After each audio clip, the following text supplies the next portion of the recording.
Here's another example. A company has set a goal of developing a battery that lasts over 5 hours. In a first test of 12 of these batteries, it measured the following lifespans in minutes.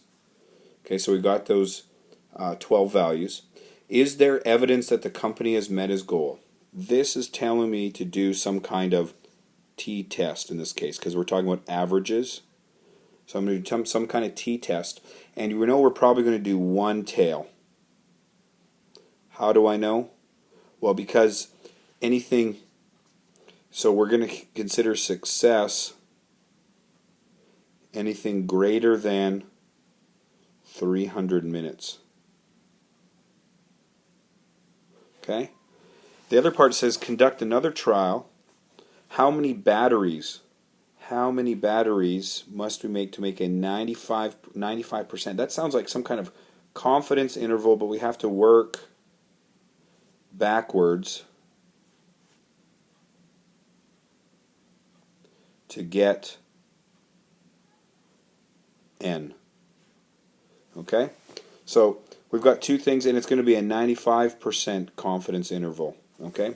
So we're going to work backwards for that. And it's basically the same as what you've seen before, except that we've got some problems with some of the stuff here. So let's go do the test first. In both cases, we're going to have to check assumptions and conditions and all that. So let's do that. Okay, the first thing, is it independent?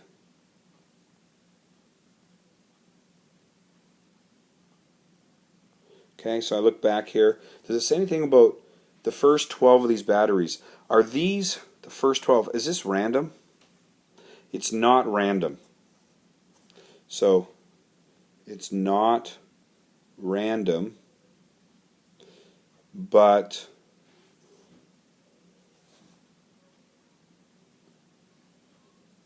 we will proceed with caution and assume one battery life doesn't affect another's.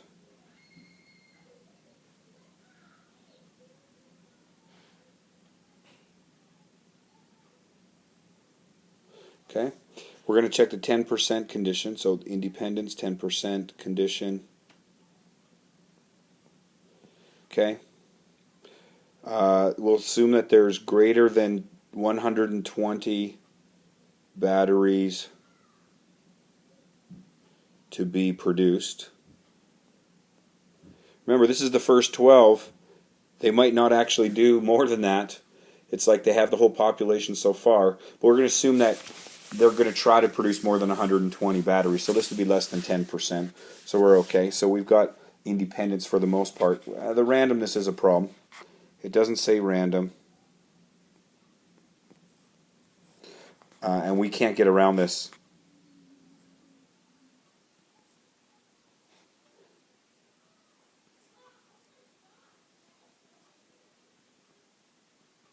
We can't get in the first 12, so we're going to have to be cautious. Remember, this is a preliminary thing anyway, to even see if we're getting close to what we need. Okay? And then we want to check if it's normal. So we need to do our histogram. So I put the data in the calculator already, and I'll get that histogram going. So when my initial, if you're doing this on the calculator, and you've got the data into L2, and you go to the stat plot, and you turn the plots on, choose the histogram, and you put your data in whichever list it was. When you do Zoom 9, it looks unimodal, but it looks like there's a gap, maybe even an outlier. So we might want to re-express the data. So when you do that, press Window. Well, I started looking at my data, and I just realized I had one piece of data that was 36, not 336. So I'm going to go back to Zoom 9 and see what it looks like. And it's not bad. I don't have to do too much to it. I could do my window, and instead of starting at 253, start at 250 for my X-min, and maybe go up to 390 for my max, x max, and I might want to do a scale instead of 19.6 of 20. That would be easier to draw. Slightly bigger. I might get more than 3.5, so I'm going to change my y max to 4. And now instead of pressing zoom 9 again, I'm going to press graph. Okay? And it's not too bad. It's unimodal and symmetric. So I'm going to sketch that right here. I'm going to pause the graph, and you're going to see this suddenly appear, so you can sketch it yourself. And you want to do this really quickly because you don't want to waste all your time drawing something. So it looks approximately normal.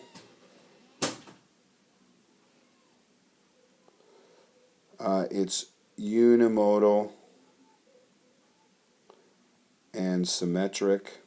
If you were on the AP test and you had 5 minutes to do this question because you were running all on time, I would just tell them the histogram looks normal, is approximately normal because it's unimodal and symmetric, and go on. You'll lose a little bit for not showing it, but this takes a good couple minutes to do, and you don't have it when you got 5 minutes. So you really want to move on from here. Okay, so we're going to go to the next screen, and it says, okay, we want to test it. So we're going to say, since the conditions are met, we're going to do a t-test. Whoops, I pressed the wrong thing.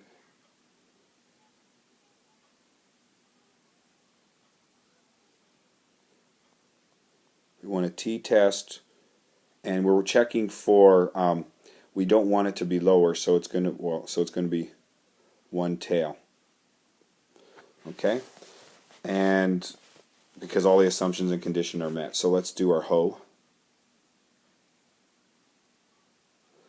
Okay, the hoe is that it's equal to 300 minutes. The alternate is that, now we want it to be better than 300 minutes, so we're going to say greater than 300 minutes. Because if it's less than 300 minutes, so if you want to be really technical, our null hypothesis is that it's equal to or less than 300 minutes, but you just put 300 there. Okay, that's the battery is not long enough, and this one lasts long enough. I didn't do that on the last example, but you get that there. So we've got that going on. Okay, great. Let's get our values here. So we want so I've got my data in there, so I'm going to go stat, one variable stats.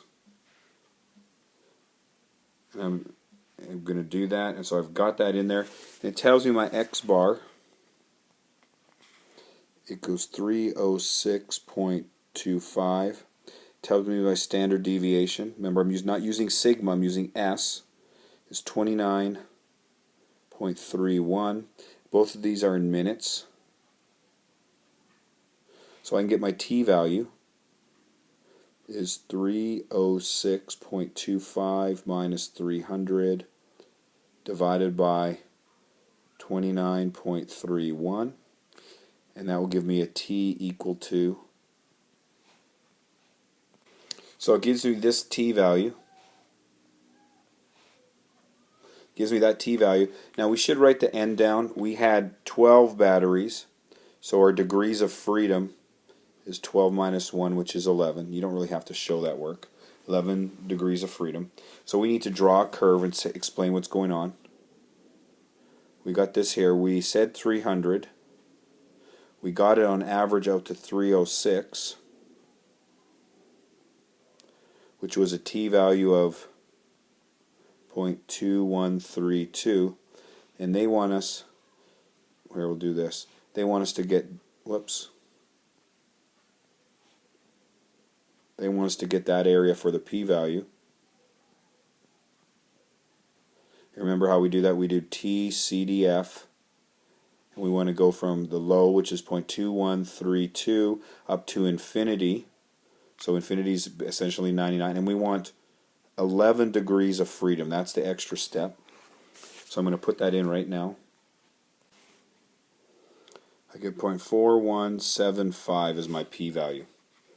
Okay, that's quite large. So the p-value is large, so fail to reject the null hypothesis.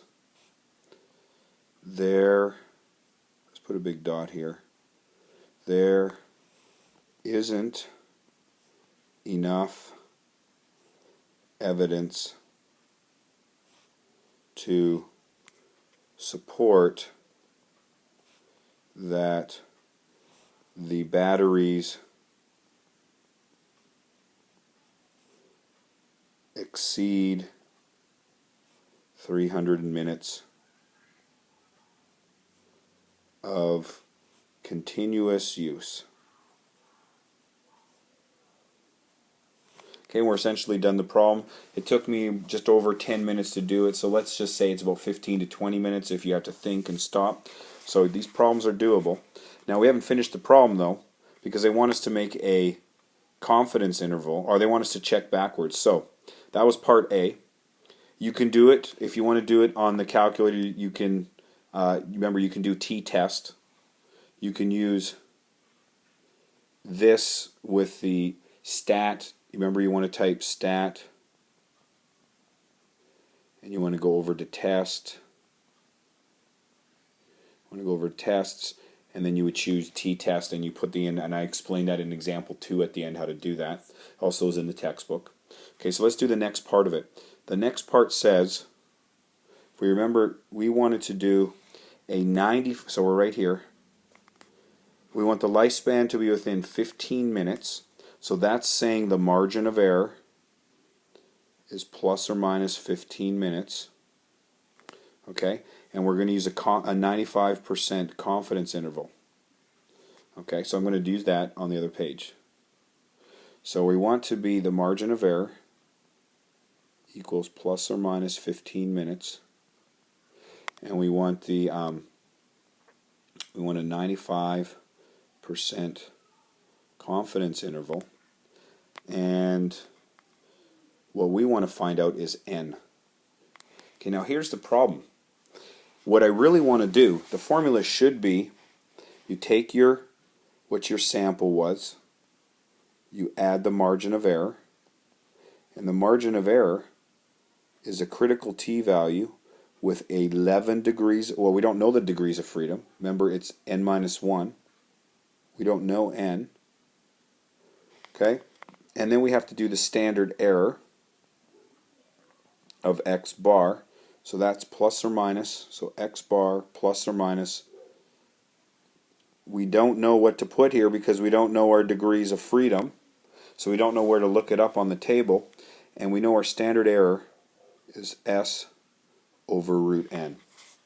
Okay? So what we do is a preliminary calculation. We do it like a z-score. We're going to go x bar. So this is plus or minus. We're going to do a z-star for a 95% confidence interval to get a preliminary n. Okay?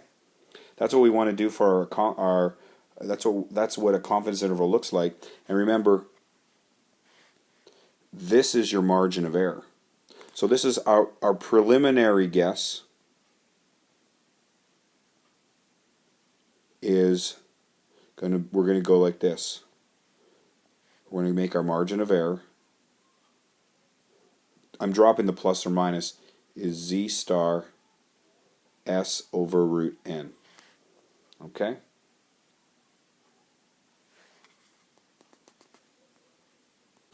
Okay, well, for a 95% confidence interval, z star is 1.96. So we can put that in. We know we're going to go 15 minutes, 1.96, and we'll use that 12, we'll use that as part of our preliminary study. So we're going to say we have 12, what was the standard deviation on those 12 batters? I just realized it's not 12. What was the standard deviation? It was right here, 29.31. So we'll use that, 29.31, just so we have some number to work with over root n. So I'm going to do the work here, and what we're going to get is, so I'm going to divide by 1.96 to both sides. So 15 divided by 1.96 equals 29.31 over root n. Now I'm going to cross multiply. So I'm just doing algebra here, okay? I'm just doing straight algebra, so what I'm going to end up getting is 15 times the square root of n equals 29.31 times 1.96. So I'm going to divide by 15 to both sides, and then I'm going to have to square everything. So I'm going to get root n equals 29.31 times 1.96 over 15, and I'm going to have to square it. So to both parts, so I get n. This is my preliminary n because it's going to tell me my degrees of freedom. So I'll use that. So let's see what that number is. So when I did that, I got 3.83, and then I squared it, and I got 14.67 batteries. So I'm just going to say 15 batteries. And you're saying, well, what's the big deal? Well, we're not finished yet, but that means I'm going to, when I actually do, now I know which t-curve to look up. I'm going to use my degree of freedom. N minus 1 is going to be 15 minus 1. I'm going to use 14 degrees of freedom when I do this exact same calculation. When I do this exact same calculation here, but I'm going to change this to t star, okay? I'm going to change that to t, so I'm going to do it on the next page, okay?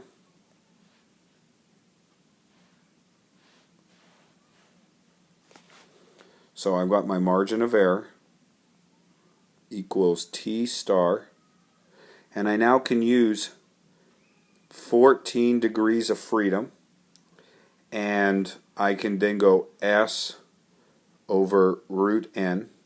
Before I do that, I'm going to do all the work. I'm going to move this down here, and we're going to get n equals t star 14 degrees of freedom s over the margin of error squared. And if you're wondering how I did that, I did it on the last page with numbers. Okay, if I go back here, I did that. All that work was done right here. Started with this, started cross multiplying, then I divided. Anyways, you saw me do it, and I get that. So I get my z, my standard deviation, and my margin of error there. So when I do that, I get n equals, and we said, what did we say it was? 29.31. 29.31 was my standard deviation. Over my margin of error was 15 minutes. Now this is the problem right here. You're still not sure, well, where do I get this number? Well, let's think about it. We want to have a 95% confidence interval. So we want 95% confidence. Remember, it looks like this. Okay? 95 is in between here. That leaves 0.025 in that tail, 0.025 on this tail, and we want a degree of freedom equals 14. So how do we work backwards to get the t of 14? Okay, well, on our calculator, we're going to do, you're going to do second vars, and you're going to go down to, you're going to find the t, inverse t. And you're going to put in 0.025. Whoops, I'm going to take that out. And you're going to put the degrees of freedom in 14. Okay? And remember, we're doing for this one right here. That's our area.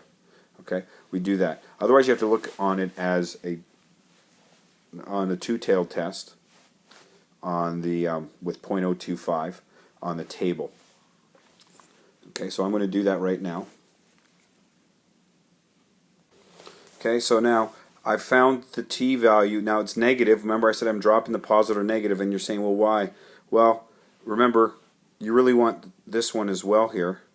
This t value here is going to be positive 2.1448. Okay, so I'm going to put those numbers in here. 2.1448. And we had a squared on there I forgot to write earlier. So we can put that in there. So I took this value and put it in here, and I just made it positive because I dropped the positive or negatives. So n equals, so we're going to finish this off. So I have a number here, 17.56 batteries when I do all that. Typed it all in. So that really we should round up. Even if it was less than 0.5 of 17.46, we should still round up to be safe, 18 batteries.